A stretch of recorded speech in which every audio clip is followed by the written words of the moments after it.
자, 오늘 본문 말씀을 가지고 로마서 강의 13번째 시간, 하나님이 열어주신 새로운 구원의 길이라는 제목으로 함께 은혜를 나누겠습니다. 함께 우리 제목을 따라 하시겠습니다. 하나님이 열어주신 새로운 구원의 길. 한 번 더 따라 하시겠습니다. 하나님이 열어주신 새로운 구원의 길. 네, 고맙습니다. 감사드립니다. 우리는 지난 몇 주 동안 모든 인간은 죄인이다, 따라서 하나님의 진노와 심판을 절대로 피할 수 없다라는 말씀을 들었습니다. 특별히 지난 시간에 성령 하나님께서 우리의 인간의 참모습을 낱낱이 드러내시며 예수 없는 인생이 얼마나 절망적인 존재인가를 알게 하셨습니다. 사랑하는 여러분, 예수 없는 인생은 절망적입니다. 그런데 이러한 절망은 단순히 인간이 죄인이기 때문에 느끼는 절망감이 아닙니다. 이 절망감은 먼저 죄의 시체인 사탄 마귀의 지배로부터 인간 스스로는 도저히 벗어날 수 없다라는 한계에 부닥친 무기력에서 비롯된 절망입니다. 또 이 절망감은 스스로의 힘으로는, 스스로의 능력으로는, 스스로가 가진 지혜로는 인간은 그 누구도 죄의 문제를 해결할 수 없다는 절대적 무능에서 비롯된 절망감입니다. 나아가 이 절망감은 심히 인간이 부패하고 타락하여 하나님의 거룩함에 이를 수 없다는, 도달할 수 없다는 좌절감에서 비롯된 절망감입니다. 사랑하는 여러분, 이처럼 예수 없는 인생, 성령 하나님께서 근본적으로 새로운 피조물로 바꾸어 주시지 않은 그 인생에는 소망이 없음을 믿으시기를 간절히 주의 이름으로 축복합니다. 자, 그렇다면 이렇게 절망적인 인생들을 향하여, 인간들을 향하여 하나님께서는 어떠한 생각을 가지고 계시고 또 어떠한 일들을 지금 하고 계실까요?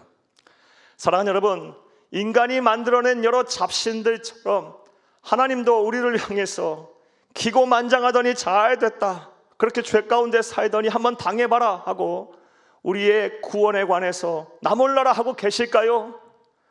하나님은 우리가 잘 알다시피 그런 분이 절대로 아닙니다. 하나님은 절망스러워하는 절망감 속에 있는 우리들을 향해서 마음 아파하세요. 우리가 아파할 때 하나님 같이 아파하시면서 우리의 구원을 위하여 날마다 밤낮으로 일하고 계심을 온전히 믿으시기를 간절히 주의 이름으로 부탁합니다. 하나님은 지금도, 어제도 그랬고 지금도 그렇고 앞으로도 영원토록 우리의 구원을 위해서 일하셨고 일하시고 계시고 앞으로도 일하실 것입니다. 할렐루야. 자, 그런데 이러한 인간의 구원에 대해서, 구원에 대한 일하심에 대해서 우리가 주목해야 할 것은 그 안에는 하나님의 딜레마가 있었다라는 사실입니다. 이를 좀 더 구체적으로 여러분에게 말씀해 드리면 다음과 같습니다. 피조물인 인간이 하나님, 창조주 하나님을 함부로 규정할 수 없지만 인류의 역사와 성경 속에 나타난 하나님은 크게 두 가지의 대표적인 속성을 가지고 계십니다. 먼저 하나님은 사랑 그 자체이십니다. 무조건적인 사람, 감히 사람이 흉내낼 수도 없는 한이 없는 사랑을 갖고 계신 분이 하나님이십니다. 하나님의 대표적인 속성, 사랑입니다. 또 다른 하나님의 속성은 공의입니다. 하나님은 공의로우십니다. 조금도 균형을 잃지 않으시는 분이십니다. 정의로운 분이십니다. 의로운 분이십니다. 자, 따라서 하나님은 사랑이시기에 우리 인간의 죄를 반드시 용서하셔야 합니다. 구원하셔야 합니다. 하지만 또 하나님은 공의로우신 분이시기 때문에 반드시 인간이 죄를 졌으면 벌을 내리셔야 하고 심판하셔야 합니다. 다시 말씀드려, 하나님의 사랑이라는 속성 때문에 하나님은 용서하고 구원하셔야 하지만 또 하나님은 공의로운 속성을 갖고 계시기에 우리를 벌하시고 심판하셔야 합니다. 이런 딜레마를 하나님은 가지고 계셨습니다. 그런데 오늘 본문 말씀을 보게 되면 이러한 딜레마를 충족할 몇 가지 구원의 길을 하나님께서 열어주셨습니다. 자, 그렇다면 그것이 무엇일까요? 먼저 오늘 본문 말씀을 보게 되면 하나님께서는 당신의 뜻이자 계명인 율법을 우리에게 주시며 이 율법을 온전하게 지키면 구원하시겠다고 선언을 하셨습니다. 그런데 인류의 역사를 통해서 하나님께서 도달하신 결론, 얻게 된 결론은 그 어떤 인간도 율법을 온전히 지킬 수가 없다라는 것입니다. 심지어 이 율법은 인간에게 역효과를 불러왔습니다. 오늘 보면 19절을 함께 읽겠습니다. 우리가 알거니와 무릇 율법이 말하는 바는 율법 아래에 있는 자들에게 말하는 것이니 이는 모든 입을 막고 온 세상으로 하나님의 심판 아래에 있게 하려 함이라. 아멘. 이 말씀 이런 내용이에요. 하나님께서 우리를 의롭게 하시려고 율법을 주셨어요. 그런데 사람들이 율법을 온전히 지키지 못함으로 인해서 더 큰 죄인이 됐다라는 것입니다. 그래서 하나님 앞에 변명조차 할 수 없을 정도로 입이 막혀버렸다라는 거예요. 다시 말씀드려 하나님은 인류를 구원하시기 위해서 율법을 주고 율법을 지키게 하였는데 사람들은 율법을 다 온전히 지키지 못함으로 인하여서 더 큰 죄의식 속에 살게 됐다라는 것입니다. 사랑하는 여러분, 이처럼 율법을 지키는 행위로서는 그 누구도 구원을 받을 수가 없습니다. 그런데 안타깝게도 세상 사람들은 그렇게 생각을 하지 않습니다. 혹시 여러분 가운데도 그런 생각하고 계실까 걱정입니다. 세상 사람들은 자신들이 세워놓은 법과 질서, 윤리와 도덕, 그리고 양심에 따라 선한 일을 하고 착하게 살면 그 행위로서 자신들의 죄의 문제를 해결하고 구원에 이를 수 있다고 생각을 합니다. 얼마 전에도 병원에 가서 한 중년 부인을 만났는데요, 열심히 자원봉사를 하고 계시는 거예요. 참 그 헌신이 대단해서 여쭤봤어요. 어떻게 이렇게 일하고 계십니까? 여쭤봤더니 죄의 문제를 해결하고 구원받기 위해서 그렇게 하고 계신다입니다. 사랑하는 여러분, 여러분에게도 한번 여쭤보겠어요. 여러분의 생각은 어떠합니까? 우리가 양심에 따라 착하게 살고 남에게 피해 주지 않고 살며 우리가 세워왔던, 살아왔던, 지켜왔던 윤리와 도덕, 법과 질서를 지키면, 선한 일을 많이 해서 많은 공로와 업적을 쌓게 되면, 사랑하는 여러분, 우리 구원받는 겁니까? 우리가 율법을 지킴으로 구원받을 수 있는 것입니까? 사랑하는 여러분, 모든 인간은 정신적, 육체적으로 한계를 가진 존재입니다. 따라서 우리가 아무리 발버둥친들 율법을 온전히 지킬 수가 없습니다. 그리고 설령 천사처럼 살아서 율법을 온전히 지키더라도 살다 보면 그 어느 하나라도 어길 수가 있어요. 그리고 그렇게 어기게 되면 모든 율법 지킨 것이 다 무효로 돌아갑니다. 지키지 않은 것과 같습니다. 하나님께서 그런 말씀을 하셨어요. 야고보서 2장 10절을 함께 읽겠습니다. 누구든지 온 율법을 지키다가 그 하나를 범하면 모두 범한 자가 되나니. 모든 율법을 지킬 수도 없지만 설령 그리하다가 하나라도 어기게 되면 다 안 지킨 것과 같다. 이게 하나님께서 내리신 결론이에요. 따라서 율법을 지킴으로, 또 율법을 지키는 것 같은 행위로서는 우리가 구원을 받지 못함을 믿으시기를 간절히 주의 이름으로 부탁합니다. 자, 그렇다면 율법은 우리에게 아무런 도움이 안 되는 걸까요? 율법은 우리에게 무익한 걸까요? 아무런 의미가 없는 것일까요? 아니요, 그렇지 않습니다. 오늘 보면 20절을 함께 보겠습니다. 그러므로 율법의 행위로 그의 앞에 의롭다 하심 얻을 육체가 없나니 율법으로는 죄를 깨달음이라. 아멘.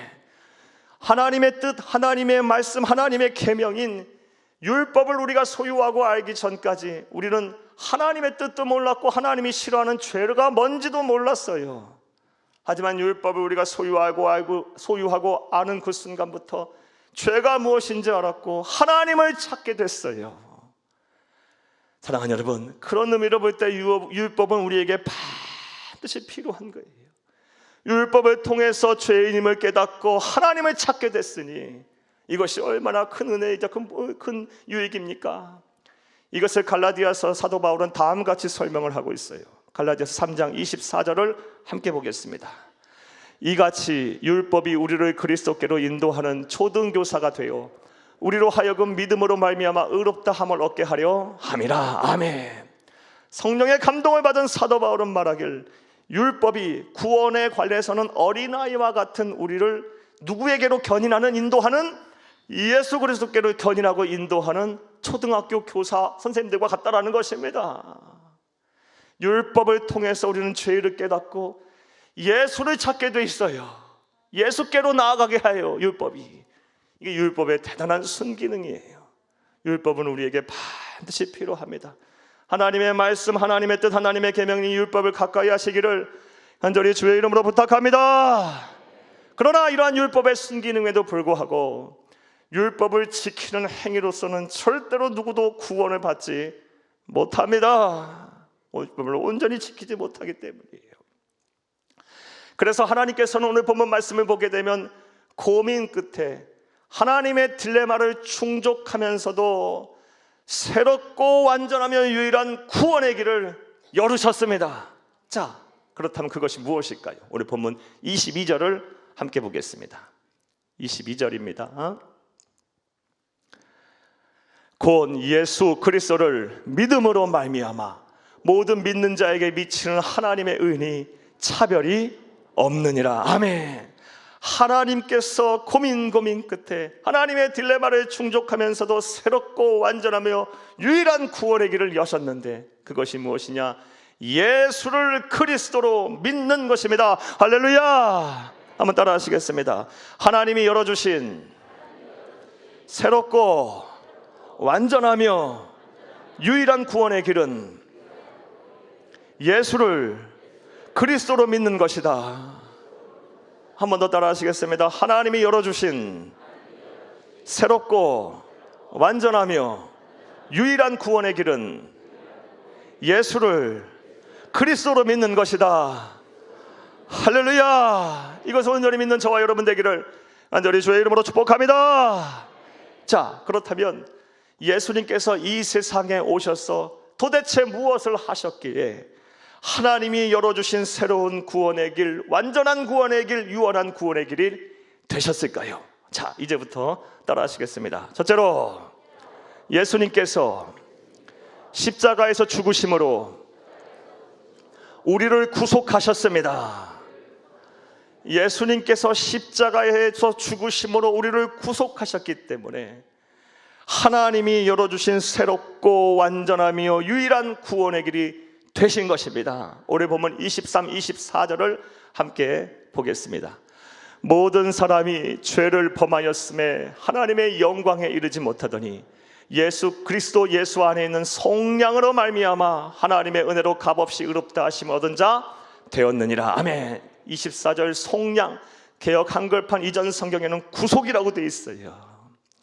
사랑하는 여러분, 예수님께서 이 세상에 오셔서 우리를 구속하심으로 말미암아, 속량하심으로 말미암아 우리가 하나님으로부터, 우리의 모든 사람이 죄인에서 하나님의 영광에 이르지 못하였는데 하나님으로부터 값없이 의롭다 하심을 받았답니다. 더 쉽게 말해서 예수님께서 십자가에 죽으심으로 우리를 구속하셔서 우리가 구원을 받게 됐답니다. 할렐루야. 자, 그렇다면 예수님께서 우리를 구속하셨다, 속량하셨다라는 말의 의미는 무엇일까요? 오늘 아주 우리에게 중요한 개념 하나를 우리가 들으셔야 돼요. 구속, 이 속량, 구속에 관한 말씀을 꼭 들으셔야 돼요. 자, 예수님이 우리를 구속하셨다고 하는데 이 구속하셨다는 말의 의미가 무엇일까요? 이 구속으로 번역된 이 헬라 원어는 아폴로트로시스라는 단어입니다. 아폴로트로시스. 이 단어의 정확한 뜻은 값을 치르고 사다라는 뜻이에요. 값을 치르고 사다. 성서시대 이 단어는 주로 노예 시장에서 사용을 하였다고 합니다. 그러니까 주인이 노예를 자유롭게 하기 위해서는 노예 상인에게 값을 치르고 노예에 대한 권리증을 사야 되는 거예요. 그게 바로 아폴로트로시스, 그것이 바로 구속이에요.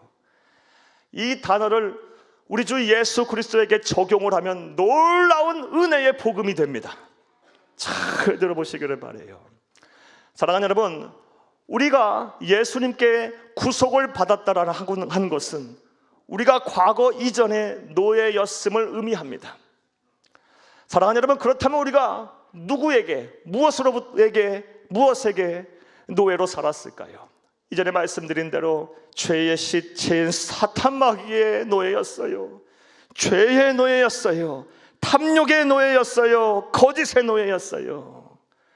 그런데 우리 주 예수 그리스도께서 삼위일체 하나님이신 그 예수 그리스도께서 우리를 자유케 하기 위해서 사탄 마귀의 지배로부터 자유케 하고 죄의 유혹으로부터 자유케 하고 탐욕과 거짓으로부터 우리를 자유케 하시기 위해서 세상에 오셔서 십자가의 죽으심으로 내가 받아야 할 사망이라는 죄값을 대신 치르셨습니다. 갚으셨어요. 다른 말로 구속하셨어요. 그리고 구원의 주권자이자 심판장이신 하나님께서는 예수님께서 내가 받아야 할 죄값, 사망이라는 죄값을 십자가에서 죽으심으로 대신 갚으셨기에, 내가 받을 벌을 다 값을 치르셨기에 구원의 주권자이자 심판장이신 하나님께서는 더 이상 우리를 나를 죄인이라고 여기지 아니하시고 의인으로 인정을 하시고 구원을 하신다는 것입니다. 할렐루야. 이것이 복음의 핵심이에요. 사랑하는 여러분, 이것이 얼마나 놀라운 은혜의 말씀입니까? 그러므로 우리는 저 십자가를 바라볼 때마다, 저 십자가를 묵상할 때마다 이런 생각을 해야 돼요. 내가 저기 매달려야 하는데, 내가 저기 매달려 죽어야 하는데 우리 주 예수 그리스도께서 대신 매달리고 대신 죽으셔서 내가 받아야 될 사망이라는 벌을 대신 갚으셨구나, 구속하셨구나, 그 값을 치르셨구나 라고 생각하며 하나님의 은혜에 감사해야 할 줄로 믿습니다. 무엇보다 이러한 예수님의 십자가에 달려 죽으심, 즉 구속의 은혜는요, 하나님의 이 딜레마를 충족한 새롭고 완전하며 유일한 구원의 길이었어요. 내용즉슨 사랑하는 여러분, 예수님께서 십자가에 달려 죽으심으로 우리의 죄를 갚으셨으니, 사랑하는 여러분, 하나님이신 예수님께서 대신 죽으셨으니, 구속하셨으니 이것보다 더 큰 사랑이 어디 있습니까? 나를 대신하여 창조주가 죽었어요. 이것보다 더 큰 사랑이 어디 있어요? 사랑이라는, 하나님은 사랑이라는 이 사랑의 속성이 충족이 된 거예요. 나아가 피는 피로, 생명은 생명으로 갚아야 한다는 율법을 우리 주 예수 그리스도께서 십자가의 죽으심으로, 죄값을 대신 치르심으로, 구속하심으로 이행을 하셨어요. 따라서 하나님의 공의의 속성 또한 충족을 하신 것입니다. 그러므로 예수님께서 십자가에 달려 죽으심으로 우리를 구속하셨다고 나는 사실을 믿는 것이 바로 하나님께서 열어주신 새롭고 완전하며 유일한 구원의 길임을 우리는 온전히 믿어야 할 줄로 믿습니다. 또 예수님께서 이 세상에 와서 무엇을 하셨기에 하나님이 열어주신 새로운 구원의 길이 되셨을까요? 따라 하시겠습니다. 둘째로, 예수님께서 십자가에서 죽으심으로 우리의 화목제물이 되셨습니다. 예수님께서 저 십자가에서 죽으심으로 우리의 화목제물이 되셨기에 하나님께서 열어주신 새롭고 완전하며 유일한 구원의 길이 되신 것입니다. 오늘 보면 25절을 함께 보겠습니다. 이 예수를 하나님이 그의 피로써 믿음으로 말미암는 화목제물로 세우셨으니 이는 하나님께서 길이 참으시는 중에 전에 지은 죄를 간과하심으로 자기의 의로우심을 나타내려 하심이니. 아멘. 우리 주 예수 그리스도께서 친히 이 세상에 오셔서 십자가에 달려 죽으심으로 화목제물이 되셨답니다. 그렇다면 우리 주 예수님께서 화목제물이 되셨다는 말의 의미는 또 무엇일까요? 우리가 이것을 이해하려면 구약의 제사 중에 하나인 화목제에 대한 이해가 필요합니다. 구약의 여러 제사 가운데 화목제를 하나님께서 드리라고 명하신 이유는 사람, 그 예물을 드리는 사람과 하나님과의 화목을 주선하기 위함이에요. 평화를 위해서, 샬롬을 위해서 드리는 제사가 바로 화목제예요. 더 쉽게 말하면 하나님의 진노를 거두기 위해서 드리는 제사가 바로 화목제예요. 하나님의 진노를 거두기 위해서, 하나님의 마음을 돌리기 위해서, 그래서 화목하고 평안한 관계를 유지하기 위해서 드리는 제사가 바로 화목제입니다. 그래서 성경을 보게 되면 이 화목제사를 드려서 하나님의 진노가 거두어진 경우가 참 많이 나와요. 그 중에 한 말씀 보겠습니다.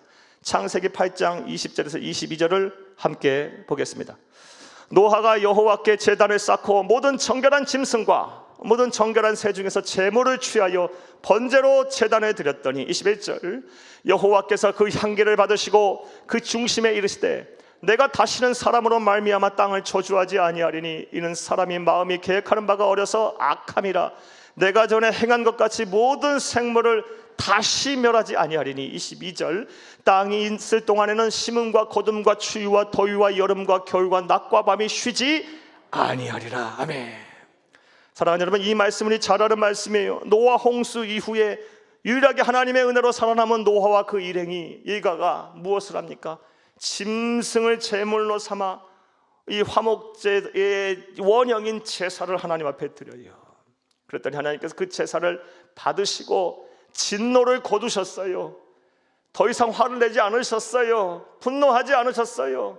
죄에 대해서 책망하지 않으셨어요. 거기다 약속까지 하십니다. 다시는 물로 세상을 심판하지 아니하리라. 이처럼 화목제사는 하나님의 진노를 거두기 위해서 드리는 제사예요. 자, 그런데 짐승을 제물로 삼아 화목제물을 드렸을 때도 하나님께서 진노를 거두셨거늘 하물며 당신의 아들 예수 그리스도께서 친히 화목제물이 돼서 화목제사가 드려졌다면 어찌 하나님께서 우리를 향하여 진노하시겠습니까? 짐승을 드리는 제사를 통해서도 하나님은 진노를 거두셨는데 독생자 예수 그리스도께서 친히 피 흘려서 화목제물이 되셨을 때 하나님 아버지께서 어찌 그 제물을 받으시고 우리를 향하여 진노하시겠냐는 거예요. 생각해보면 당연한 거예요. 여러분 한번 가정을 해보겠어요. 만약에 여러분의 아들, 딸이 누군가를 용서해야 한다고 자신의 목숨까지 바쳤어요. 희생했어요. 그러면 그 상황 속에서 어느 부모가 자녀의 아들, 딸의 희생과 헌신을 가벼이 여기겠어요? 용서의 대상이 원수 같고 밉고 원망스러워도 아들, 딸의 희생을 생각해서 이를 꽉 깨물고서라도 참고 견디면서까지 용서할 거예요. 우리 하나님 아버지의 마음도 똑같아요. 결국 하나님께서 우리를 용서하시고 우리를 향하여 진노를 거두신 것은 우리가 이쁘고 우리가 잘나서가 아니라 우리 주 예수 그리스도께서 친히 십자가에 죽으심으로 화목제물이 되셨기 때문이에요. 예수님 때문에 하나님은 우리를 용서하셨던 거예요. 이것이 복음이에요. 우리가 무엇으로 하나님과 우리와의 관계를 시원하게 회복하겠습니까? 하나님과 우리 사이에 막혀있던 담은 무엇으로 우리가 허물겠습니까?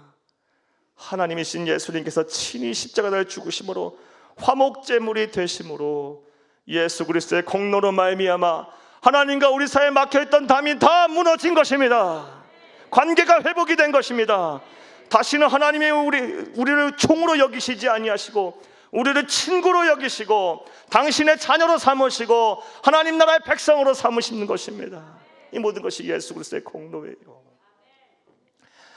따라서 우리는 이런 예수님의 화목제물 되심을 절대로 가벼이 여기서는 안 됩니다. 이를 위해 먼저 우리 주 예수님께서 하나님과 우리 사이에 막힌 담을 하셨다. 화평케 하셨다. 하나님과 우리 사이에 모든 아버지 장애물들을 걷어내시고 이제 우리가 이 은혜의 보좌 앞에 담대히 나아갈 수 있게 하셨다는 사실을 절대로 잊어서는 안 됩니다. 예수님의 공로를 잊지 말라는 거예요. 나아가 예수님께서 친히 자신이 화목제물이 돼서 희생하셔서 하나님과 우리 사이의 관계를 회복하셨으니 다시는 하나님을 떠나 악을 행하여 하나님과 원수가 되는, 다시 말해 예수님을 십자가에 2번 못 박는 일을 해서는 안 될 줄로 믿습니다. 자, 이와 같이 예수님께서 십자가에 죽으심으로 우리의 화목제물이 되신 것은 우리 입장에서 생각해보면 말로 표현할 수 없는 축복입니다. 갚아도 갚을 길이 없는 은혜의 선물입니다. 나아가 하나님의 입장에서 생각해보게 되면 하나님의 딜레마가 완전히 충족이 된 새롭고 완전하며 유일한 구원의 길이었던 것입니다. 사랑하는 여러분, 사랑의 하나님께서 친히 화목제물이 되셨으니 이거보다 더 큰 사랑이 어디 있습니까? 하나님의 사랑의 속성이 충족이 된 것입니다. 나아가서 피 흘림이 없이는 죄사함이 없다라는 이 율법이 이행됐으니 하나님의 공의의 속성 또한 충족이 된 것입니다. 그러므로 예수님께서 십자가의 죽으심으로 우리의 화목제물이 되셨다는 믿는 것이 하나님께서 우리에게 열어주신 새롭고 완전하며 유일한 구원의 기름을 믿으시기를 간절히 주의 이름으로 축복합니다. 이 말씀 맺겠습니다. 오늘은 우리 하나님께서 열어주신 구원의 새로운 길에 대해서 살펴보며 은혜를 나눴어요.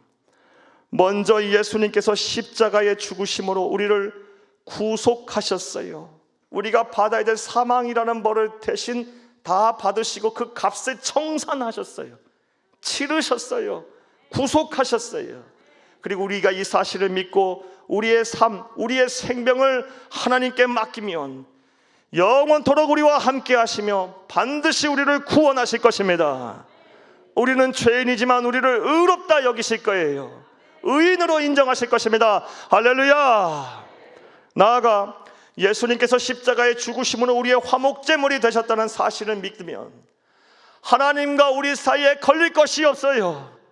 예수 그리스도의 이름으로 기도하면 우리의 기도를 하나님 들으실 것이고, 우리가 예배하면 우리의 예배를 받으실 것이고, 은혜의 보좌 앞에 담대히 나가 부르짖으면 하나님께서 우리와 함께 하시며 우리와 대화하시고 동행하시며 우리를 구원하여 주실 것입니다. 할렐루야. 사랑하는 여러분, 그러니 이것이 얼마나 우리의 큰 은혜의 말씀이고 은혜의 복음입니까?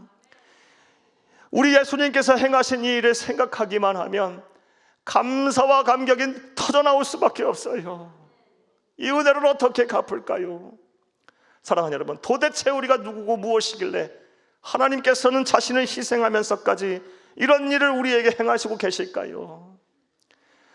사랑하는 여러분, 이제 이 말씀, 이 은혜의 말씀, 이 구원의 은혜를 체험한 맛본 우리들은 이 하나님의 은혜에 보답하는 삶을 살아야 할 줄로 믿습니다. 부탁드립니다. 부디 이전보다 더 예수를 잘 믿으시기를 바랍니다. 이전보다 더 예수를 사랑하시기를 바랍니다. 이전보다 더더욱 예수 닮기를 힘쓰시기를 바랍니다. 이전보다 더더욱 예수 그리스도의 제자로서 살기 위해서 몸부림치시기를 바라요. 이전보다 더욱 주의 몸된 교회와 하나님의 나라를 이 땅에 이루기 위해 노력하시는 삶을 살기를 간절히 주의 이름으로 축복합니다. 축복합니다. 축복합니다.